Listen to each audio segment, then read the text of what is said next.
Assalamualaikum warahmatullahi wabarakatuh. Waalaikumsalam warahmatullahi wabarakatuh. Salam Om Swastiastu, Namo Buddhaya, salam kebajikan. Teman-teman semuanya, dimanapun teman-teman berada, pada kesempatan kali ini saya akan kembali untuk membahas persoalan kasus Subang yang mungkin pada beberapa hari yang lalu saya dan juga Sulistyo sudah membahas terkait waktu itu mobil Alphard tetapi belum selesai ya Mas ya? Ya betul. Oleh karena itu pada hari ini kita akan mencoba kembali untuk mengajak diskusi dengan teman-teman semuanya. Dan Mas Sulis, ya gimana? nah untuk terkait persoalan mobil Alphard, kita kan kemarin bahas ya bahwa kemarin itu untuk sopirnya itu kita sudah bahas ya. Ya. Nah untuk saat ini menurut Mas Sulis apa ini yang akan kita bahas terkait mobil Alphard? Jadi ya. Maaf belum dipakai. Jadi yang dibahas diskusi aja sih ya. Ya. Diskusi aja. Maksudnya yang didiskusikan apa nih?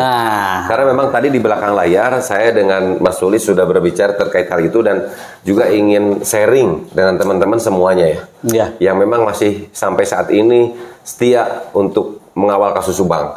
Karena beberapa hari yang lalu juga saya sudah memang mengupload video Mas Sulis nih ya.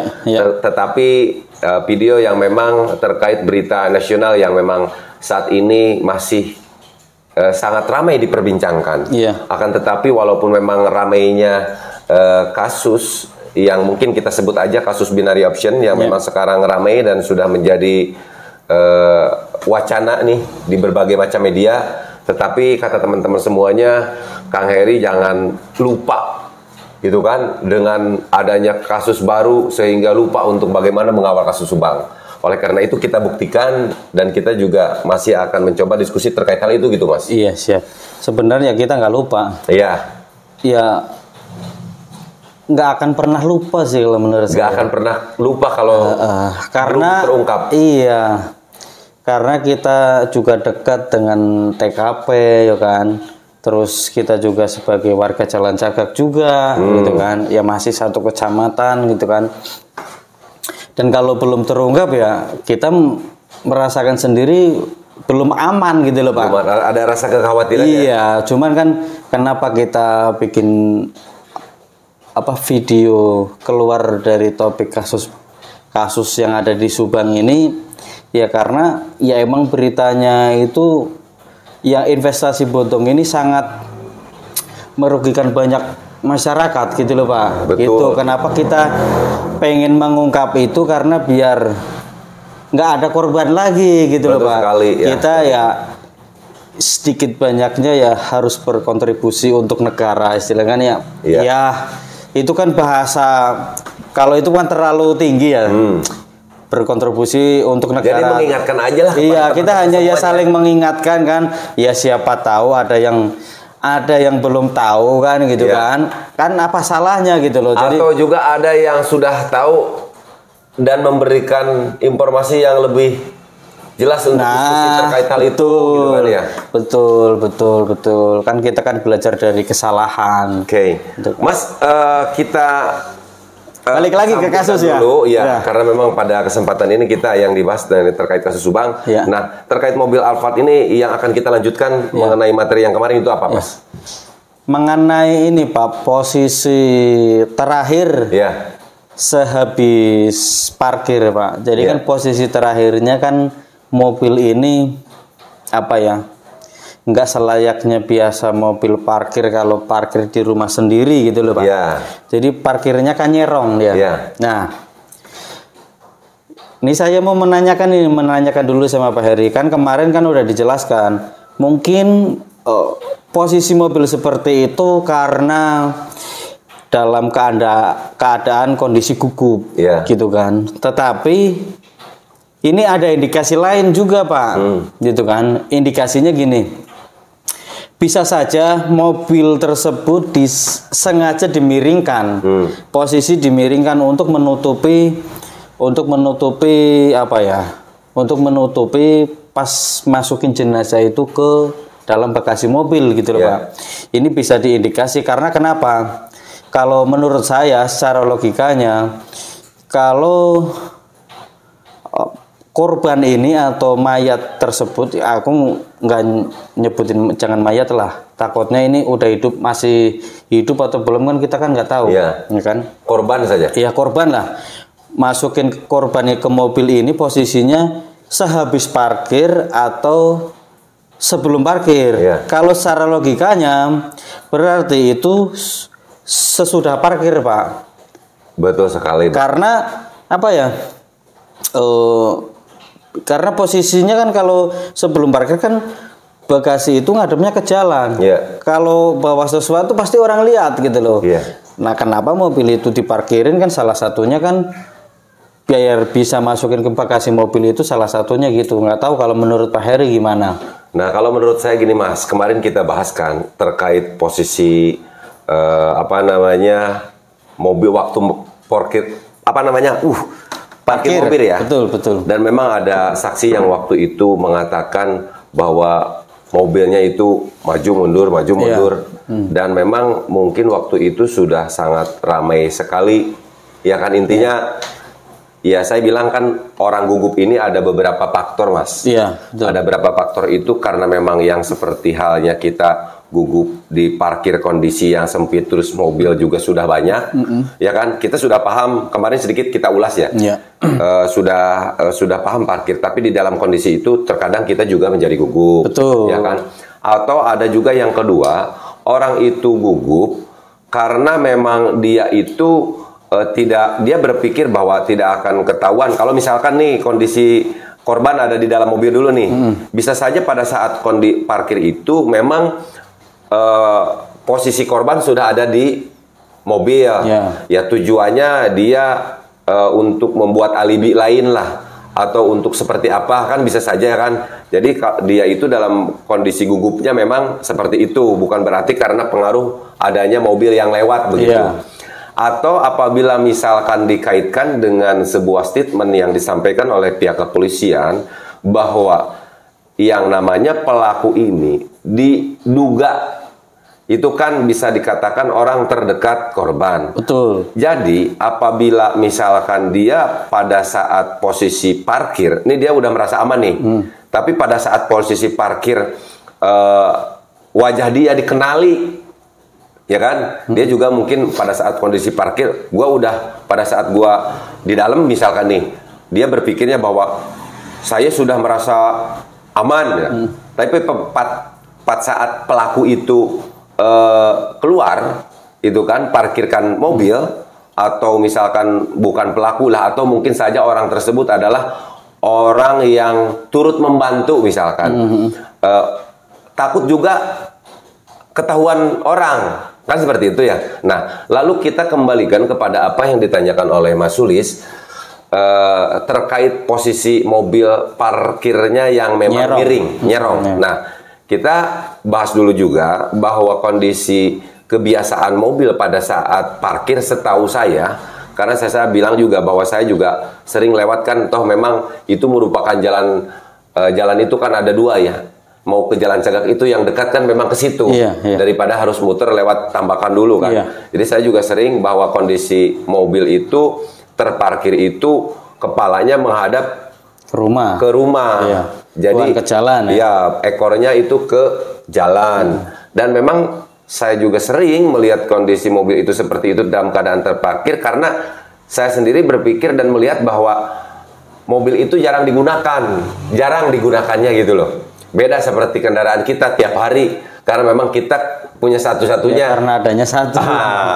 Kan seperti itu ya. Nah, kalau kita melihat kondisi TKP dari jalan itu ke garasi itu kan jalannya diplur dan sedikit nanjak nih ya, sedikit nanjak. Dan di kondisi samping sebelah kirinya juga daripada jalan itu sebetulnya memang ada juga jalan dan masuk mobil juga sebenarnya ke dalam. Tapi setahu saya kondisi di sana itu memang tanah dan berumput. Makanya waktu itu juga semua orang juga melihat bahwa di situ ada bekas bekas ban mobil dan di indikasi itu juga apa namanya mundur maju tuh di sana gitu kan ya. Seperti itu. Nah, lalu sekarang kita jawab kepada pokok persoalan terkait posisi mobilnya miring nih. Ya kan? Saya jelaskan agar semua orang dapat memahami dulu kondisi TKP kan. Iya, betul. Nah, posisi mobilnya ini miring karena dari garasi ke jalan itu lurus, Mas. Iya. Iya, tadi seperti apa yang disampaikan oleh dugaan Mas sendiri, dugaan posisi mobil miring, menurut pendapat juga sebetulnya saya juga sependapat dengan apa yang dikatakan oleh Mas Sulis. Kenapa? Karena kalau dalam kondisi yang pertama kita posisi balik mobil dulu ya. Iya. Jadi dari mobil tadinya menghadap ke rumah, ekornya ke belakang. Dan juga posisi kondisi mobil yang miring. Nah, tujuannya ini adalah kelihatannya nih, tujuannya itu kelihatannya untuk kalau posisi kita lurus gini kan Mas. Jadi kalau misalkan ada kegiatan atau misalkan pelaku itu memasukkan korban ke dalam mobil atau apa, jadi kan karena memang jarak pandangnya dari jalan ke garasi itu tidak terlalu jauh ya. Iya. Mungkin tidak terlalu terhalang walaupun memang hanya terhalangnya oleh bodi mobil saja gitu loh. Iya. Tetapi pada saat mobil dimiringkan seperti ini, gitu kan, apalagi yang di depan rumahnya juga ada pohon kayak pohon jambe itu kelihatan seperti gelap. Jadi kalau miring seperti ini, jadi kalau ada aktivitas kegiatan yang dilakukan oleh pelaku gitu kan atau orang yang turut membantu untuk bagaimana memasukkan korban ke dalam posisi mobil, kalau posisi mobil sepertinya agak sedikit tercover gitu loh. Oleh kondisi. Karena apa? Karena pada saat kondisi mobil lurus dan kondisi mobil miring itu kan ruang menutupnya karena mobil jadi seperti ini jadi lebih tertutup gitu loh Mas. Siap. Jadi saya sepakat dengan apa yang disampaikan oleh Mas Sulit terkait posisi mobil menghadap ke jalan, ya kan? Dari posisi nyerong dan gitu posisi nyerong sebetulnya adalah untuk menyamarkan atau menutupi kegiatan yang dilakukan oleh pelaku dan juga orang yang turut membantu kalau misalkan ada seperti itu kira-kira. Iya, dan berarti kan pas kondisi parkir itu belum ada korban di dalam mobil, ya kan? Iya. Tetapi gini Pak,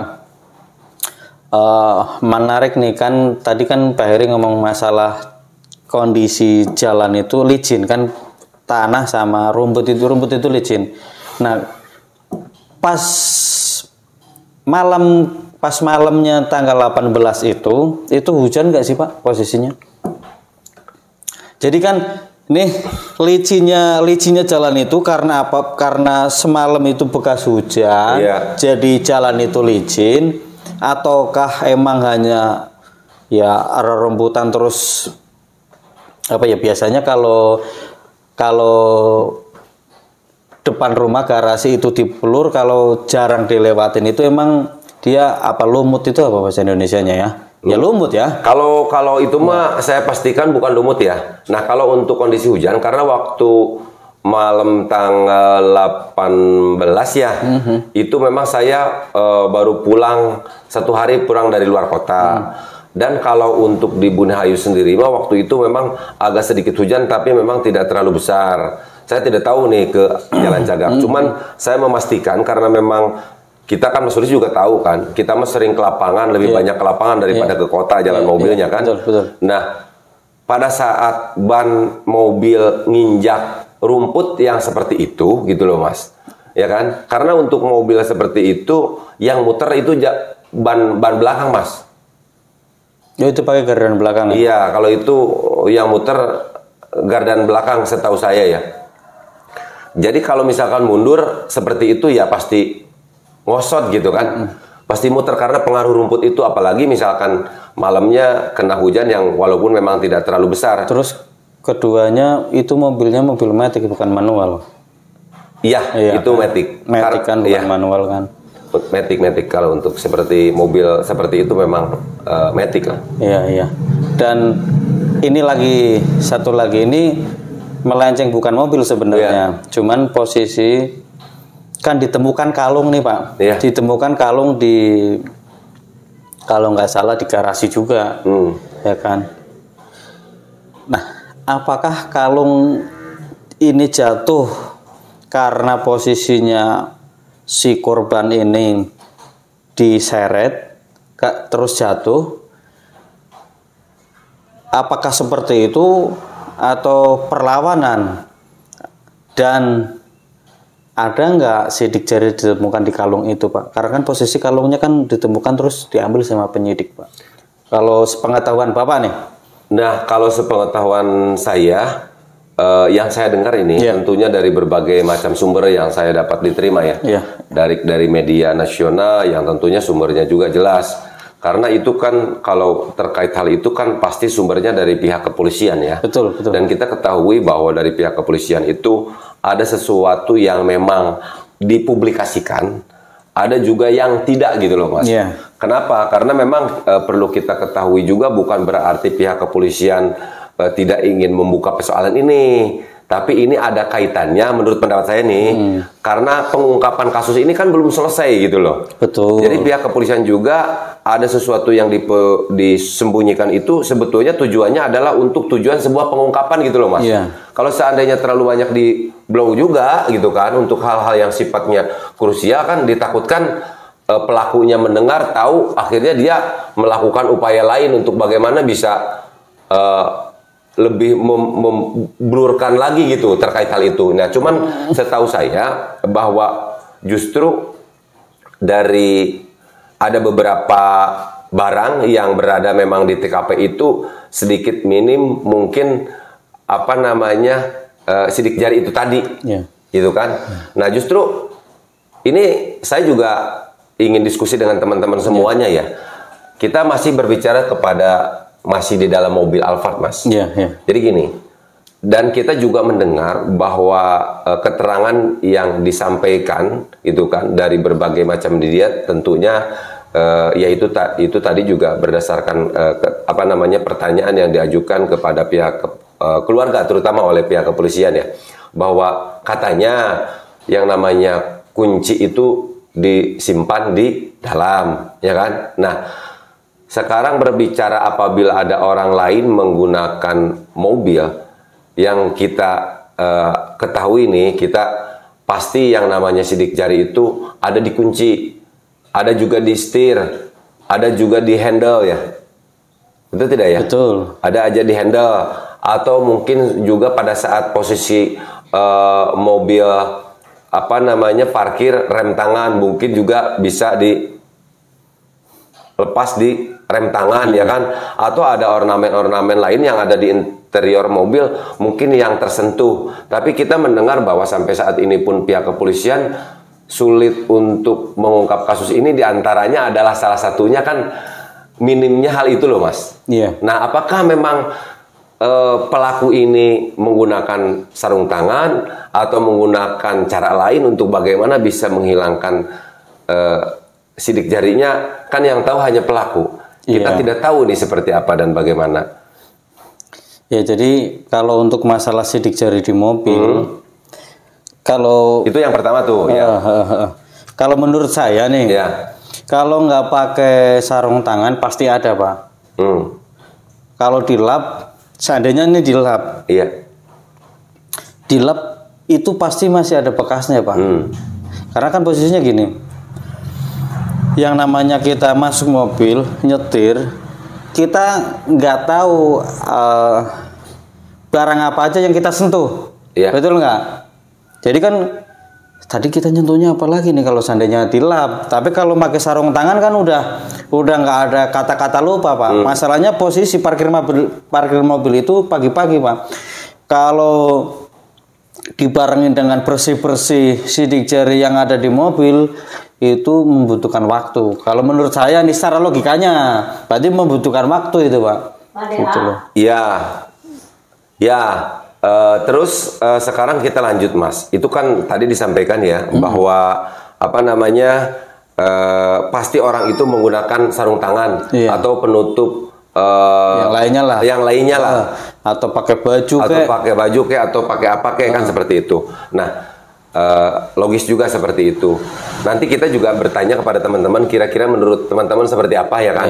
Nah, baik persoalan tidak adanya sidik jari atau minim sidik jari terhadap mobil Alphard itu tadi, atau semua interior yang berada di dalamnya, termasuk juga tadi sedikit ya keluar dari materi mobil terkait kalungnya ditemukan, kan seperti itu. Dan juga termasuk yang awal kita bahas terkait kondisi menghadapnya mobil, asalnya menghadapnya ke sana menjadi ke sana, dan kondisinya juga miring. Nanti kita juga bertanya kira-kira menurut pendapat teman-teman semuanya seperti apa. Nah, lalu satu lagi nih Mas, nanti saya takut keburu lupa juga ini. Lalu kita kan tidak tahu nih. Di TKP tidak tahu ya. Saya juga tidak terlalu menanyakan terkait. Tetapi ntar dulu iklan dulu ya. Oh iya benar. Iklan dulu ya Pak. Minum kopi dulu ya teman-teman, karena kalau tidak minum kopi katanya ada juga yang komentar katanya tidak rame kan seperti itu ya.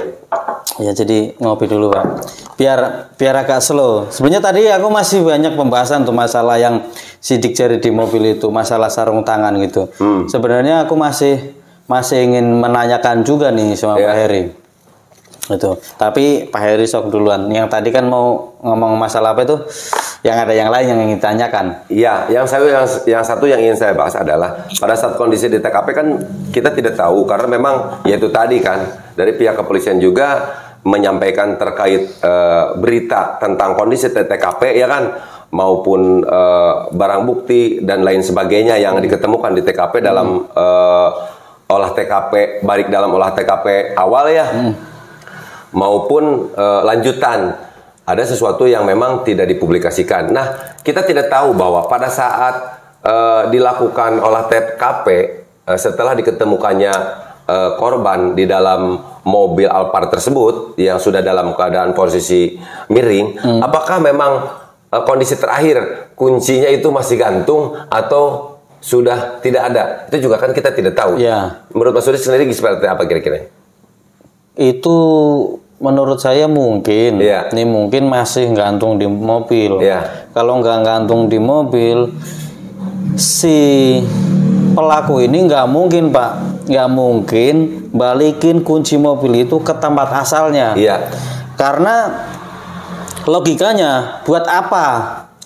Buat apa digantungin lagi ke situ? Kecuali nih Pak, kecuali kebiasaan kita. Kadang ada orang yang jadi kita biasa naruh kunci di mana ya kan? Habis pergi ya mau kunci ditaruh lagi di situ. Tapi kan ini posisinya keadaannya berbeda. Berbedanya di mana? Berbedanya di sini itu mobil itu digunakan kejahatan gitu loh Pak. Ya kan? Dan seorang pelaku juga yang nggak tahu kita mau siapa kan, kita kan nggak tahu kan. Belum keungkap kan. Ngapain kita kunci itu dimasukkan lagi ke kamar, dicantelin lagi di tempat mula awalnya, karena itu akan menghambat waktu Pak. Itu kan menghambat waktu, durasi waktu itu pasti kan jalan aja nih, semua jalan, taruhlah 1 menit juga menghambat waktu gitu kan. Itu waktu yang sangat kalau menurut aku nggak mungkin, nggak mungkin dibalikin lagi ke tempat asal. Jadi pikir Mas masih gantung ya? Kalau feeling aku masih gantung. Kalau nggak gantung pasti di tempat lain, Pak. Iya, maksudnya itu yang saya juga ingin bicarakan. Jadi ada dua kemungkinan mungkin. Kemungkinan yang pertama, kondisi kondisi kunci itu masih gantung, dan pihak kepolisian dalam melakukan olah TKP dan mengamankan barang bukti yang ada di TKP, termasuk memindahkan mobil mengamankan mobil ya ke kantor kepolisian waktu itu di kantor sektor Jalan Cagak, menggunakan kunci yang itu, atau tidak tahu apakah kondisi waktu itu hilang, dan sehingga pihak kepolisian meminta lagi kepada pihak keluarga untuk bisa memindahkan mobil tersebut ke kantor sektor kepolisian sektor Jalan Cagak gitu. Jadi bisa jadi ada dua kemungkinan Mas. Yang pertama mungkin bisa kondisi kunci mobil yang memang dipakai saat itu oleh pelaku atau orang yang turut membantu, atau bisa saja kuncinya hilang kuncinya hilang, kunci yang dipakai oleh pelaku itu hilang, dan pihak kepolisian juga meminta kembali kunci cadangan atau apa kepada pihak keluarga tentunya untuk dapat memindahkan barang bukti tersebut ke TKP guna kepentingan penyelidikan seperti itu. Tetapi kalau masalah pemindahan mobil itu kuncinya nih, setahu aku kalau nggak salah kalau nggak salah kunci mobil itu cuma ada satu. Kalau nggak salah, aku pernah dengar beritanya gitu. Kalau nggak salah kunci mobil itu cuma ada satu, berarti ya kunci mobil yang digunakan untuk memindahkan mobil tersebut ke polsek itu berarti ya kunci mobil itu sendiri, karena hanya satu. Hanya satu ya? Iya, kecuali kuncinya dua. Ini pasti nih ada satu atau nggak pernah dengar gitu kan? Nggak tahu ini salah atau benar ya. Kalau salah ya dikoreksi gitu kan, karena yang saya tahu dengernya gitu kan di media ya. Iya, di media. Atau teman-teman, kepada teman-teman yang memang mendengar terkait kebenaran kunci mobil itu misalkan ada satu atau seperti apa ya, apa yang kita bicarakan diskusikan terkait sore ini terkait persoalan mobil apa yang sudah kita sampaikan tadi, mungkin teman-teman silakan aja untuk berkomentar ya Mas. Iya. Tetapi ini aku masih ada pembahasan lagi nih Pak. Masalah sarung tangan tadi. Kenapa di mobil itu nggak ada sidik jari? Terus tadi kan kalau nggak pakai sarung tangan ya pakai baju kayak atau pakai yang lain. Yang menarik di sini sarung tangannya Pak. Sarung tangan ini kan berbagai macam ya. Orang yang biasa memakai sarung tangan itu biasanya orang yang suka pakai motor Pak. Itu kalau menurut saya. Kalau orang itu sering berpergian pakai naik motor, itu biasanya punya sarung tangan. Terus maskernya beda, bukan masker yang 3 lapis gitu, itu beda kan?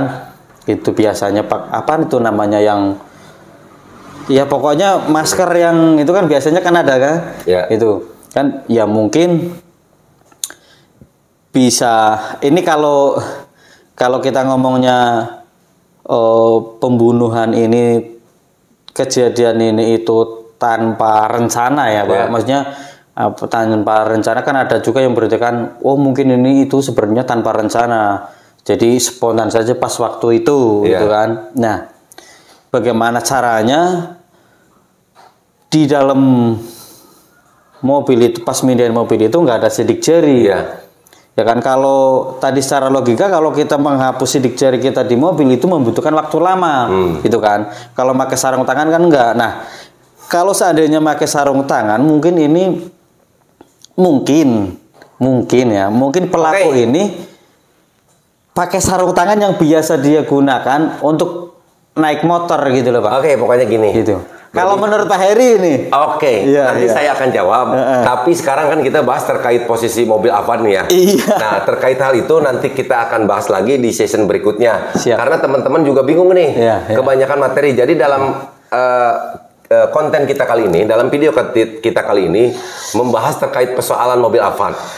Dan mudah-mudahan teman juga tadi udah dapat menyimak tentang apa yang kita bicarakan, dan kepada teman-teman semuanya sekali lagi untuk berkomentar aja terkait materi yang hari ini. Ya kan? Dan kalau ada yang mau pengen kita diskusi masalah kalung yang tadi Pak, ini sebenarnya aku masih rasa penasarannya tinggi gitu.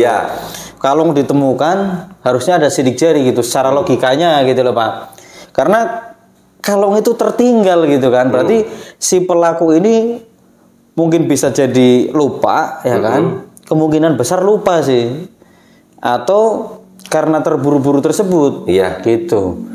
Oke, nanti kita lanjut di episode berikutnya. Ya kan ya? Video berikutnya. Gitu kan, karena memang kayaknya masih banyak sebenarnya kan. Banyak yang mesti kita bahas, dan kita juga minta saran dan teman-teman semuanya terkait semuanya ya. Demikian dari teman-teman, dari kita semuanya. Saya dan juga Mas Sulis nih undur diri ya. Apabila ada kesalahan mohon dimaafkan. Wabillahi taufiq wal hidayah. Assalamualaikum warahmatullahi wabarakatuh. Waalaikumsalam warahmatullahi wabarakatuh. Semangat terus.